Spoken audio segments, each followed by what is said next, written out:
നമസ്കാരം. നമ്മളിന്ന് ഫിനാൻഷ്യൽ റിപ്പോർട്ടിംഗിലെ ഒരു പ്രധാന വിഷയമാണ് ചർച്ച ചെയ്യുന്നത്. ഈ ഗ്രൂപ്പ് ഡിസ്പോസൽസ്. ഗ്രൂപ്പ് ഡിസ്പോസൽസ്. അതായത് ഒരു പേരന്റ് കമ്പനി അവരുടെ ഒരു സബ്സിഡിയറിയെ, ഒരു കുട്ടി കമ്പനി എന്നൊക്കെ പറയാം, അതിനെ വിൽക്കുമ്പോൾ അവരുടെ അക്കൗണ്ട് ബുക്കുകളിൽ എന്തൊക്കെ മാറ്റങ്ങളാണ് വരുന്നത്, അതാണ് നമ്മളിന്ന് നോക്കുന്നത്. ശരിയാണ്. ഇത് വളരെ പ്രധാനപ്പെട്ട ഒരു വിഷയമാണ്. കാരണം ഒരു കമ്പനി അതിന്റെ ഒരു ഭാഗം വിൽക്കുക എന്ന് പറയുമ്പോൾ അത് വെറുമൊരു കച്ചവടം മാത്രമല്ലല്ലോ. അതെ. ആ കമ്പനിയുടെ ഘടന, പിന്നെ ഭാവിയിലെ പ്രകടനം, ഇതിലൊക്കെ കാര്യമായ മാറ്റങ്ങൾ വരാം. അപ്പോൾ ഈ മാറ്റങ്ങളെ എങ്ങനെയാണ് റിപ്പോർട്ടിൽ കാണിക്കേണ്ടത് എന്നുള്ളത് അത് ഇൻവെസ്റ്റേഴ്സിനും മറ്റുള്ളവർക്കും വളരെ പ്രധാനപ്പെട്ട ഒരു വിവരമാണ്. തീർച്ചയായും. അപ്പൊ നമുക്ക് പേരന്റ് കമ്പനിയുടെ കണക്കുകളെ ഇതെങ്ങനെ ബാധിക്കും എന്ന് നോക്കാം ആദ്യം, അല്ലേ? പിന്നെ ഗ്രൂപ്പിന്റെ മൊത്തത്തിലുള്ള കണക്കുകളിലേക്കും പോകാം. ശരി, അതാണ് നല്ലത്. സിമ്പിളായിട്ട് തുടങ്ങാം. ഓക്കെ. അപ്പൊ ഏറ്റവും ബേസിക് ആയിട്ട് പേരന്റ് കമ്പനിയുടെ സ്വന്തം ബുക്കുകളിൽ ഈ വിൽപ്പന എങ്ങനെയാണ് വരുന്നത്? അവിടെ ലാഭം അല്ലെങ്കിൽ നഷ്ടം അത് കണ്ടുപിടിക്കാൻ അത്ര ബുദ്ധിമുട്ടില്ലെന്ന് തോന്നുന്നു. ഇല്ല, താരതമ്യേന എളുപ്പമാണ്. പേരന്റ് കമ്പനി അവരുടെ സ്വന്തം അക്കൗണ്ട്സ് നോക്കുമ്പോൾ അവർക്ക് പ്രധാനമായും രണ്ട് കാര്യങ്ങളേ ഉള്ളൂ. ഈ സബ്സിഡിയറിയിൽ അവർക്ക് എത്ര രൂപയുടെ നിക്ഷേപമുണ്ടായിരുന്നു? ഇൻവെസ്റ്റ്മെന്റ്. അതെ, അവരുടെ ബുക്കിലുള്ള ആ ഇൻവെസ്റ്റ്മെന്റ് എമൗണ്ട്, അതായത് ക്യാരിയിങ് എമൗണ്ട് ഓഫ് ഇൻവെസ്റ്റ്മെന്റ്. പിന്നെ അത് വിറ്റപ്പോൾ അവർക്ക് ശരിക്കും എത്ര കാശ് കിട്ടി? Sale proceeds. ഓക്കെ. ഈ കിട്ടിയ കാശും പ്രൊസീഡ്സും ആ നിക്ഷേപത്തിന്റെ ബുക്ക് വാല്യൂവും തമ്മിലുള്ള വ്യത്യാസം അത്രയുള്ളൂ. കിട്ടിയത് കൂടുതലാണെങ്കിൽ ലാഭം, കുറവാണെങ്കിൽ നഷ്ടം. അതെ. അപ്പോ പേരന്റ് കമ്പനിയുടെ കാഴ്ചപ്പാടിൽ ഞാൻ ഇത്ര മുടക്കി, എനിക്കിപ്പോൾ ഇത്ര തിരിച്ചു കിട്ടി, അത്രയുള്ളൂ. വളരെ സിമ്പിൾ. ഈ ലാഭം അല്ലെങ്കിൽ നഷ്ടം അവരുടെ പ്രോഫിറ്റ് ആൻഡ് ലോസ് സ്റ്റേറ്റ്മെന്റിൽ എവിടെയാണ് സാധാരണ കാണിക്കുക? സാധാരണയായി ഇത് അതർ ഇൻകം എന്ന തലക്കെട്ടിലോ അല്ലെങ്കിൽ profit or loss on disposal of investment എന്നോ മറ്റോ ആയിട്ട് കാണിക്കും. ഇതൊരു നിക്ഷേപപരമായ പ്രവർത്തനത്തിന്റെ ഭാഗമാണല്ലോ. ശരി. ഈ ലാഭത്തിന്മേൽ അവർ ടാക്സ് കൊടുക്കുകയും വേണം, അല്ലേ? തീർച്ചയായും. ആ ലാഭം ടാക്സബിൾ ആണ്. ഓക്കെ, അത് വ്യക്തമായി. ഇനി നമുക്ക് കുറച്ചുകൂടി വലിയ ചിത്രം നോക്കാം. ഗ്രൂപ്പിന്റെ മൊത്തമുള്ള കണക്കുകൾ, അതായത് ഈ കൺസോളിഡേറ്റഡ് സ്റ്റേറ്റ്മെന്റ്സ്. അവിടെ കാര്യങ്ങൾ എങ്ങനെയാണ്? ഒരു സബ്സിഡിയറിയെ നമ്മൾ പൂർണ്ണമായി വിൽക്കുമ്പോൾ അവിടെ ഈ ലാഭനഷ്ടം കണക്കാക്കുന്നത് ഈ പറഞ്ഞ പോലെ സിമ്പിൾ ആണോ? അല്ല, അവിടെയാണ് കാര്യങ്ങൾ കുറച്ചുകൂടെ ആഴത്തിൽ ചിന്തിക്കേണ്ടത്. ഓഹോ. കാരണം ഗ്രൂപ്പ് എന്നൊരു വലിയ യൂണിറ്റായി നമ്മൾ നോക്കുമ്പോൾ പാരന്റ് കമ്പനിയുടെ കയ്യിലുള്ള കുറച്ച് ഷെയറുകൾ മാത്രമല്ല നമ്മൾ വിൽക്കുന്നത്. സബ്സിഡിയറി എന്ന് പറയുന്ന സ്ഥാപനത്തെ മൊത്തത്തിലാണ് നമ്മൾ ഒഴിവാക്കുന്നത്.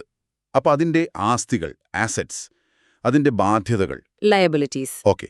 പിന്നെ നമ്മൾ ആ കമ്പനിയെ വാങ്ങിയപ്പോൾ ഒരു ഗുഡ്വിൽ കണക്കാക്കിയിട്ടുണ്ടാവാം. ആ ഗുഡ്വിൽ. അതുപോലെ ആ സബ്സിഡിയറിയിൽ പേരന്റ് കമ്പനി അല്ലാതെ വേറെ ഷെയർ ഹോൾഡർമാരുണ്ടെങ്കിൽ അവരുടെ ഒരു വിഹിതമുണ്ടാവും.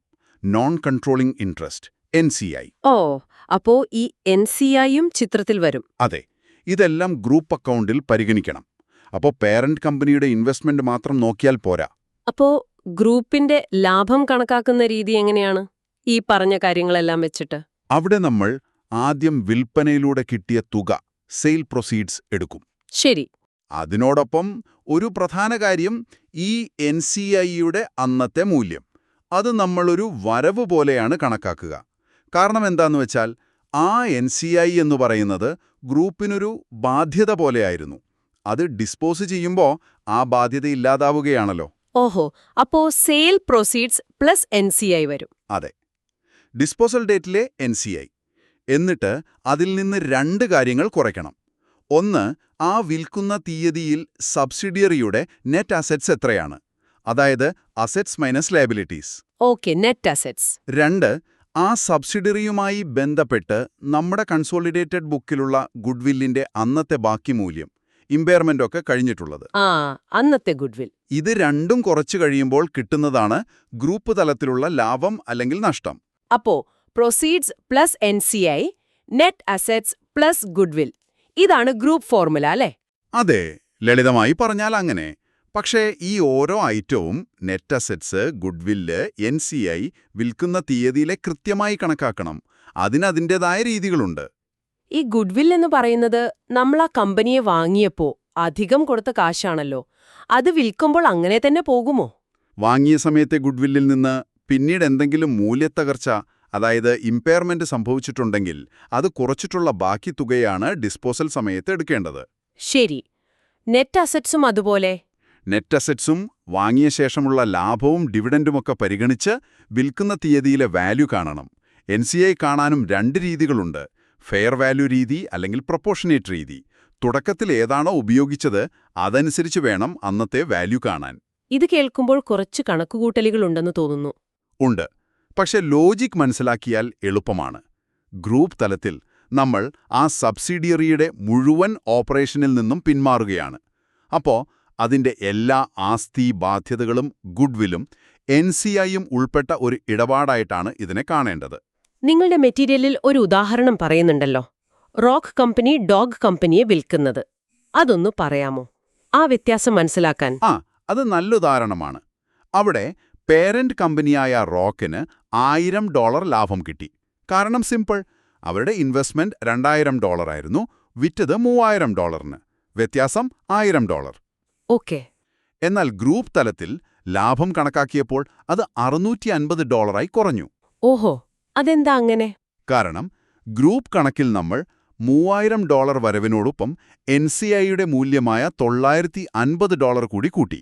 അപ്പോ 3950 ആയി. ശരി. പക്ഷേ അതിൽ നിന്ന് കുറച്ചത് ഡോഗ് കമ്പനിയുടെ അന്നത്തെ നെറ്റ് അസറ്റ്സ് 2400 രൂപയും ബാക്കിയുണ്ടായിരുന്ന ഗുഡ്വിൽ $900 അപ്പോ 3950 മൈനസ് 2400 മൈനസ് $900, $650 ലാഭം. കണ്ടോ, പാരന്റിന് $1000 ലാഭം, പക്ഷെ ഗ്രൂപ്പിന് $650 ലാഭം. ഇത് വളരെ പ്രധാനപ്പെട്ടൊരു വ്യത്യാസം തന്നെ. ശരി, ഇനി നമുക്ക് അടുത്തൊരു ആശയത്തിലേക്ക് കടക്കാം. ഈ ഡിസ്കണ്ടിന്യൂഡ് ഓപ്പറേഷൻസ്, ചില വിൽപ്പനകളെ അങ്ങനെ തരംതിരിക്കുമല്ലോ.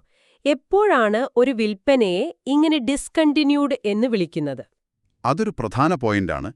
എല്ലാ സബ്സിഡിയറി വിൽപ്പനയും ഡിസ്കണ്ടിന്യൂഡ് ഓപ്പറേഷൻ ആകണമെന്നില്ല. IFRS 5 എന്ന സ്റ്റാൻഡേർഡാണ് ഇതിനെക്കുറിച്ച് പറയുന്നത്. IFRS 5. അതനുസരിച്ച് ഒരു കമ്പനി അതിന്റെ പ്രവർത്തനങ്ങളുടെ ഒരു പ്രധാന ഭാഗം, അതൊരു പ്രധാന ബിസിനസ് ലൈനോ അല്ലെങ്കിൽ ഒരു പ്രധാന ജോഗ്രഫിക്കൽ ഏരിയയിലെ ഓപ്പറേഷനോ ആകാം, അതിനെ വിൽക്കുകയോ അല്ലെങ്കിൽ വിൽക്കാൻ വേണ്ടി മാറ്റിവെക്കുകയോ classified as held for sale ചെയ്യുമ്പോൾ ആ ഒഴിവാക്കൽ കമ്പനിയുടെ മൊത്തത്തിലുള്ള പ്രവർത്തനങ്ങളെയും സാമ്പത്തിക ഫലങ്ങളെയും കാര്യമായി സ്വാധീനിക്കുമെങ്കിൽ അങ്ങനെയുള്ളതിനെയാണ് ഡിസ്കണ്ടിന്യൂഡ് ഓപ്പറേഷൻ എന്ന് തരംതിരിക്കുന്നത്. അതായത് അതൊരു സ്ട്രാറ്റജിക് ഷിഫ്റ്റ് ആയിരിക്കണം. ഓക്കെ, അപ്പോൾ അതൊരു വലിയ മാറ്റമായിരിക്കണം, വെറുമൊരു ചെറിയ സബ്സിഡിയറി വിൽക്കുന്നതല്ല. അതെ. ഇങ്ങനെ ഡിസ്കണ്ടിന്യൂഡ് എന്ന് തരംതിരിച്ചാൽ അത് ഫിനാൻഷ്യൽ സ്റ്റേറ്റ്മെന്റ്സിൽ കാണിക്കുന്ന രീതിക്ക് എന്തെങ്കിലും വ്യത്യാസമുണ്ടോ? ഉണ്ട്, നല്ല വ്യത്യാസമുണ്ട്. പ്രധാനമായും സ്റ്റേറ്റ്മെന്റ് ഓഫ് പ്രോഫിറ്റ് ഓർ ലോസിൽ, അതായത് ലാഭനഷ്ട കണക്കിലാണ് മാറ്റം വരുന്നത്. എങ്ങനെയാണ്? കമ്പനിയുടെ തുടർന്നു പോരുന്ന പ്രവർത്തനങ്ങൾ, അതായത് കണ്ടിന്യൂയിങ് ഓപ്പറേഷൻസിൽ നിന്നുള്ള ലാഭം നഷ്ടം എല്ലാം കാണിച്ചതിന് ശേഷം ഈ ഡിസ്കണ്ടിന്യൂഡ് ഓപ്പറേഷനുമായി ബന്ധപ്പെട്ട എല്ലാ റിസൾട്ടും കൂടി ഒരുമിച്ച് ഒറ്റ ലൈൻ ഐറ്റമായിട്ട് താഴെ കാണിക്കും. ഒറ്റ ലൈൻ ഐറ്റമോ? എന്തൊക്കെ ചേർന്നതാണ് ആ ഒറ്റ ലൈൻ? ആ വിറ്റ ഭാഗത്തിന്റെ ഈ സാമ്പത്തിക വർഷം വിൽക്കുന്നതുവരെയുള്ള അതിന്റെ പ്രവർത്തന ലാഭനഷ്ടം, അതും ആ വിൽപ്പനയിൽ ഗ്രൂപ്പിനുണ്ടായ ലാഭനഷ്ടം, ഇവ രണ്ടും കൂടെ ചേർത്തുള്ള ഒരൊറ്റ തുക. ഓഹോ, അപ്പോ ആ ഓപ്പറേഷന്റെ ഈ വർഷത്തെ പെർഫോമൻസും ഡിസ്പോസൽ ഗെയിനും ലോസും ഒന്നിച്ചാണോ? അതെ, ടാക്സൊക്കെ കഴിഞ്ഞിട്ടുള്ള നെറ്റ് എമൗണ്ട്. സാധാരണ profit or loss from discontinued operations എന്നോ മറ്റോ ആയിരിക്കും അതിന്റെ ലേബൽ. ഇതിന്റെ ഉദ്ദേശം എന്താണ്? എന്തിനാണിങ്ങനെ ഒറ്റ ലൈനിൽ ചുരുക്കുന്നത്? പ്രധാനമായും സുതാര്യത കൂട്ടാനും വായിക്കുന്നവർക്ക് കാര്യങ്ങൾ എളുപ്പത്തിൽ മനസ്സിലാക്കാനുമാണ്. കമ്പനിയുടെ പ്രധാന ബിസിനസ്, അതായത് തുടർന്നു പോകുന്ന ബിസിനസ് എത്ര നന്നായി പെർഫോം ചെയ്യുന്നു എന്ന് ഒറ്റ നോട്ടത്തിൽ മനസ്സിലാക്കാം. ശരിയാണ്. ഭാവിയിലെ പ്രകടനം ഊഹിക്കാൻ ഇത് സഹായിക്കും. കാരണം ഈ ഡിസ്കണ്ടിന്യൂഡ് ഓപ്പറേഷന്റെ ലാഭം നഷ്ടം അടുത്ത വർഷം ഉണ്ടാവില്ലല്ലോ. കൃത്യമായി. അതൊരു നോൺ റിക്കറിംഗ് ഐറ്റം പോലെയാണ്. അതിനെ വേർതിരിച്ച് കാണിക്കുമ്പോൾ കമ്പനിയുടെ നിലവിലുള്ള തുടരുന്ന ബിസിനസിന്റെ ശക്തി എത്രത്തോളമുണ്ടെന്ന് വ്യക്തമാകും. ഇതിനും മെറ്റീരിയലിലൊരു ഉദാഹരണമുണ്ടല്ലോ, കാഠ്മണ്ഡു, നേപ്പാൾ. അതെ, കാഠ്മണ്ഡു നേപ്പാളിനെ വിൽക്കുന്ന ഉദാഹരണം. അവിടെ നേപ്പാളിന്റെ ഈ വർഷത്തെ പ്രവർത്തന ലാഭവും ഡിസ്പോസലിൽ ഗ്രൂപ്പിനുണ്ടായ ലാഭവും കൂട്ടി ആ ഒറ്റ തുക profit for the period from discontinued operations എന്ന് സ്റ്റേറ്റ്മെന്റിൽ താഴെ കാണിച്ചിട്ടുണ്ട്. അത് കാഠ്മണ്ഡുവിന്റെ കണ്ടിന്യൂയിങ് ഓപ്പറേഷൻസ് ലാഭത്തിൽ നിന്ന് വേറിട്ട് നിൽക്കുന്നത് കാണാം. ഇനിയിപ്പോ ഒരു ഗ്രൂപ്പിന് ഒന്നിലധികം സബ്സിഡിയറികളുണ്ട്. അതിൽ ഒന്നിനെ വിറ്റു, പക്ഷെ മറ്റുള്ളവയെ നിലനിർത്തി. ഇത് കുറച്ചുകൂടി കോംപ്ലിക്കേറ്റഡ് ആകുമോ കൺസോൾട്ടേഷൻ ചെയ്യുമ്പോൾ? അതെ, ഇത് പ്രായോഗികമായി സാധാരണ സംഭവിക്കുന്ന ഒന്നാണ്. പരീക്ഷകളിലും വരാം. കൺസോളിഡേറ്റഡ് സ്റ്റേറ്റ്മെന്റ് തയ്യാറാക്കുമ്പോൾ ഇവിടെ കുറച്ചുകൂടി ശ്രദ്ധ വേണം. ഒരു ചിട്ടയായ സമീപനം ആവശ്യമുണ്ട്. എന്താണ് ആ സമീപനം? ഒന്ന് ചുരുക്കി പറയാമോ? പ്രധാനമായും നമ്മൾ ആദ്യം നിലനിർത്തിയ സബ്സിഡിയറികളെ സാധാരണ പോലെ കൺസോളിഡേറ്റ് ചെയ്യണം. അതായത് പേരന്റും ഈ ബാക്കിയുള്ള സബ്സിഡിയറികളും. അതെ, അവരുടെ വരുമാനം, ചെലവ് എല്ലാം 100% കൂട്ടിച്ചേർക്കുക. പിന്നെ പതിവ് പോലെ ഗ്രൂപ്പിനുള്ളിലെ കച്ചവടങ്ങൾ, ഇൻട്രാ ഗ്രൂപ്പ് ട്രേഡിംഗ് ഒഴിവാക്കണം. ഗ്രൂപ്പിനുള്ളിൽ വിറ്റ സ്റ്റോക്കിൽ ലാഭം ബാക്കിയുണ്ടെങ്കിൽ അൺറിയലൈസ്ഡ് പ്രോഫിറ്റ് PUP അത് അഡ്ജസ്റ്റ് ചെയ്യണം. ഇതൊക്കെ കണ്ടിന്യൂയിങ് ഓപ്പറേഷൻസ് എന്ന ഭാഗത്തു വരും. ശരി, ഇത് സാധാരണ കൺസോളിഡേഷൻ പോലെ. എന്നിട്ടോ? അതിനുശേഷം നമ്മൾ നേരത്തെ പറഞ്ഞ രീതിയിൽ വിറ്റ സബ്സിഡിയറിയുടെ ഡിസ്പോസലിൽ ഗ്രൂപ്പിനുണ്ടായ ലാഭം നഷ്ടം കണക്കാക്കണം. ഓക്കെ. ഇനി ആ വിറ്റതൊരു ഡിസ്കണ്ടിന്യൂഡ് ഓപ്പറേഷൻ ആണെങ്കിൽ അതിന്റെ ഈ വർഷത്തെ മൊത്തം ലാഭം നഷ്ടം, അതായത് പ്രവർത്തന ലാഭം പ്ലസ് ഡിസ്പോസൽ ലാഭം, ഒറ്റ ലൈൻ ഐറ്റമായിട്ട് ഡിസ്കണ്ടിന്യൂഡ് ഓപ്പറേഷൻസ് എന്നതിന് താഴെ കാണിക്കണം. അതായത് കണ്ടിന്യൂയിങ് ഓപ്പറേഷന്റെ റിസൾട്ട് ഒരു സെക്ഷൻ, ഡിസ്കണ്ടിന്യൂഡ് ഓപ്പറേഷന്റെ റിസൾട്ട് അടുത്ത സെക്ഷൻ. അതെ. എന്നിട്ട് ഇവ രണ്ടും കൂട്ടി ഗ്രൂപ്പിന്റെ ടോട്ടൽ പ്രോഫിറ്റ് കിട്ടും.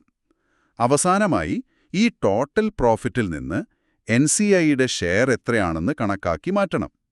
ഇതിൽ ശ്രദ്ധിക്കേണ്ടത് NCIയുടെ ഷെയർ കണക്കാക്കുമ്പോൾ നിലനിർത്തിയ സബ്സിഡിയറികളിലെ അവരുടെ പങ്കും, വിറ്റ സബ്സിഡിയറിയിലെ ഈ വർഷത്തെ വിൽക്കുന്നതുവരെയുള്ള അവരുടെ പങ്കും, പിന്നെ ഈ PUP പോലുള്ള അഡ്ജസ്റ്റ്മെന്റുകളിലെ NCI പങ്കുമെല്ലാം പരിഗണിക്കണം.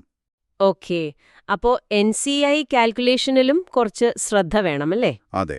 പെട്രോക്കോയുടെ ഉദാഹരണം നോക്കിയാൽ മതി. അവിടെ പെട്രോയും മാർസിനും നിലനിർത്തിയത് ചേർന്നുള്ള കണ്ടിന്യൂയിങ് ഓപ്പറേഷന്റെ കണക്കും സിയാൻകോ വിറ്റത് ഇവിടെ ഡിസ്കണ്ടിന്യൂഡ് ഓപ്പറേഷന്റെ കണക്കും വേർതിരിച്ച് കാണിച്ചിട്ടുണ്ട്. PUP അഡ്ജസ്റ്റ്മെന്റും അവിടെ വരുന്നുണ്ട്. അപ്പോൾ ഒരു ഘടനാപരമായിട്ട് കാര്യങ്ങൾ ചെയ്താൽ ഈ സാഹചര്യവും കൈകാര്യം ചെയ്യാൻ പറ്റും. ശരി, നമ്മളിപ്പോൾ പേരന്റ് തലത്തിലെ കണക്ക്, ഗ്രൂപ്പ് തലത്തിലെ കണക്ക്, ഡിസ്കണ്ടിന്യൂഡ് ഓപ്പറേഷൻസ്, ഒന്നിലധികം സബ്സിഡിയറികളുള്ള സാഹചര്യം, ഇതൊക്കെ ചർച്ച ചെയ്തു. അപ്പോൾ ഇതെല്ലാം കേൾക്കുന്ന ഒരാൾക്ക് ഒരു കമ്പനിയുടെ റിപ്പോർട്ട് നോക്കുമ്പോൾ ഈ കാര്യങ്ങൾ അറിഞ്ഞിരിക്കുന്നതുകൊണ്ട് എന്താണ് പ്രധാന പ്രയോജനം?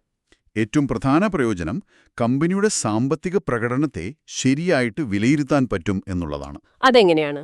ഉദാഹരണത്തിന്, ഒരു വലിയ സബ്സിഡിയറി വിറ്റ വർഷം കമ്പനിയുടെ മൊത്തം ലാഭം ചിലപ്പോൾ വളരെ വലുതായിരിക്കാം. പക്ഷെ അതിൽ നല്ലൊരു പങ്ക് ഈ വിൽപ്പനയിൽ നിന്നുള്ള ഒറ്റത്തവണ ലാഭമായിരിക്കാം. അതെല്ലാ വർഷവും കിട്ടില്ല.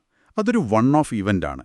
അപ്പോൾ നമ്മൾ ആ ലാഭം മാത്രം കണ്ടിട്ട് ഈ കമ്പനി ഭയങ്കര പെർഫോമൻസ് ആണല്ലോ എന്ന് വിചാരിച്ചാൽ തെറ്റും. ഡിസ്കണ്ടിന്യൂഡ് ഓപ്പറേഷൻസ് ആയിട്ട് റിപ്പോർട്ട് ചെയ്യുമ്പോൾ ഈ ഒറ്റത്തവണ ലാഭം വേറിട്ട് കാണിക്കുന്നതുകൊണ്ട് കമ്പനിയുടെ പ്രധാന തുടർന്നു പോകുന്ന ബിസിനസ്സിൽ നിന്നുള്ള ലാഭം എത്രയാണെന്ന് നമുക്ക് വ്യക്തമായി മനസ്സിലാക്കാൻ പറ്റും. അത് വളരെ പ്രധാനമാണല്ലോ. അതുപോലെ പേരന്റ് ലാഭവും ഗ്രൂപ്പ് ലാഭവും തമ്മിലുള്ള വ്യത്യാസം ശ്രദ്ധിക്കണം എന്ന് പറഞ്ഞതും. തീർച്ചയായും. പേരന്റിന് ലാഭം കാണിക്കുന്നതുകൊണ്ട് മാത്രം ഗ്രൂപ്പിന് മൊത്തത്തിൽ അത്രയും ലാഭമുണ്ടാകണമെന്നില്ല. കാരണം ഈ ഗുഡ്വിൽ റൈറ്റ് ഓഫ് ചെയ്യുന്നതും NCIയുടെ ഷെയറുമൊക്കെ ഗ്രൂപ്പ് തലത്തിലേ വരൂ. ശരി. അപ്പോ ഈ വ്യത്യാസങ്ങൾ മനസ്സിലാക്കിയില്ലെങ്കിൽ ഒരു കമ്പനിയുടെ സാമ്പത്തിക ആരോഗ്യത്തെക്കുറിച്ച് നമ്മൾ ചിലപ്പോൾ തെറ്റായ നിഗമനങ്ങളിലെത്താൻ സാധ്യതയുണ്ട്. അതുകൊണ്ട് ഫൈനാൻഷ്യൽ സ്റ്റേറ്റ്മെന്റ്സിന്റെ കൂടെയുള്ള നോട്ട്സ് ടു അക്കൗണ്ട്സ് നന്നായി വായിച്ച് ഈ ഡിസ്പോസലുമായി ബന്ധപ്പെട്ട വിവരങ്ങൾ മനസ്സിലാക്കുന്നത് എപ്പോഴും നല്ലതാണ്. വളരെ നന്നായി കാര്യങ്ങൾ വിശദീകരിച്ചു. നമ്മൾ ഈ ചർച്ച ഇവിടെ അവസാനിപ്പിക്കുകയാണ്.